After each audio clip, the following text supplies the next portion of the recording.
Sering bingung nggak sih sama istilah PNS, PPPK, dan teman-temannya? Tenang, kamu nggak sendirian kok. Nah, di sini kita bakal kupas tuntas bedanya apa aja, biar kamu bisa pilih jalur karir yang paling pas buatmu. Oke, kita langsung to the point aja ya. PNS, PPPK, atau PPPK paruh waktu, ini tuh 3 jalur karir yang beda banget nasibnya. Ini bukan sekedar beda nama loh, tapi soal pilihan antara stabilitas dan fleksibilitas. Yuk, kita bedah satu-satu biar tahu mana yang paling klik buat kamu. Pertama-tama kita mulai dari yang paling klasik nih, yang kayaknya semua orang juga udah tahu. Pegawai negeri sipil alias PNS. Bisa dibilang ini tuh standar emasnya kalau kamu nyari yang namanya stabilitas kerja. Nah, coba deh perhatiin kata kuncinya di sini. Pegawai tetap dan sampai usia pensiun. 2 kata ini nih yang bikin status PNS jadi idaman banyak orang. Jadi jelas ya, ini bukan kerja kontrak, tapi komitmen seumur hidup dari negara buat kamu. Terus, enaknya jadi PNS apa dong? Jelas, keamanannya itu luar biasa. Gaji stabil, tunjangan ada, dan yang paling penting, ada jaminan pensiun seumur hidup. Wah, kedengarannya sempurna banget kan? Eits, tapi tunggu dulu. Ada harga yang harus dibayar. Seleksinya itu super duper ketat. Jenjang karirnya juga cenderung lebih lambat. Dan kamu harus siap ditempatkan di mana saja se-Indonesia. Oke, dari yang paling stabil, sekarang kita geser ke jalur yang lebih modern, yaitu PPPK. Anggap aja ini semacam alternatif yang lebih fleksibel lah dibanding PNS.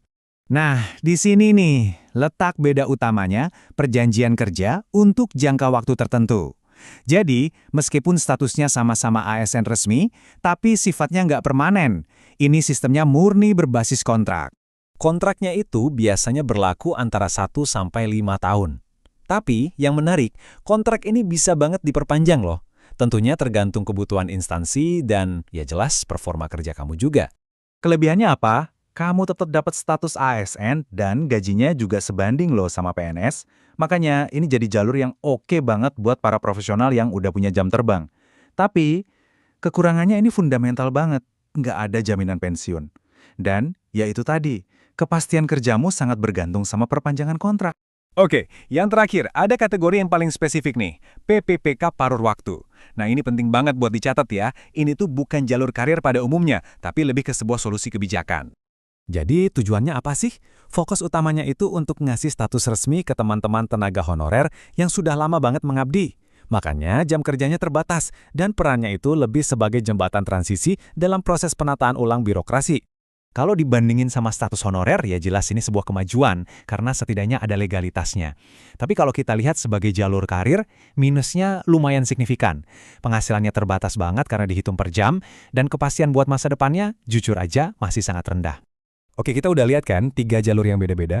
Ada soal status, gaji, kontrak, tapi ada satu hal, satu faktor penentu yang jadi pembeda paling fundamental di antara ketiganya. Jawabannya simple, tapi dampaknya ini seumur hidup. Apa itu? Dana pensiun. Nah, sekarang, biar lebih jelas lagi, yuk kita jajarin ketiganya secara langsung.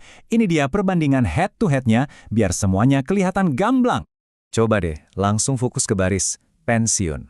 Nah, ini dia game changer-nya. Cuma PNS yang dapat ya, 2 lainnya tidak.